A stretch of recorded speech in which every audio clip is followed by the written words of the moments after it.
கண்டிப்பாக தமிழக கவர்னர் ஆளுநர் டெல்லி பயணம் முக்கியமானது.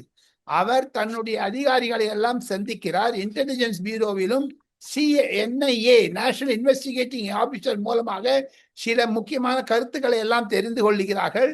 அவருடைய பயணம் பிரைவேட் என்று சொன்னாலும் பப்ளிக்காக அவர் ரகசியமாக சிலதெல்லாம் செய்கிறார். அதை பொறுத்து மத்திய உள்துறை செயலாளருக்கு கோவிந்த் மோகனுக்கு ஆளுநர் RN ரவி ஒரு அறிக்கை கொடுத்திருக்கிறார். அமித்ஷா டெல்லியில் இல்லாத அவர் சுற்றுப்பயணத்தை நிற்பதனால் அமித்ஷாவுடைய செயலாளரிடம் இந்த அறிக்கை சமர்ப்பிக்கப்பட்டிருக்கிறது.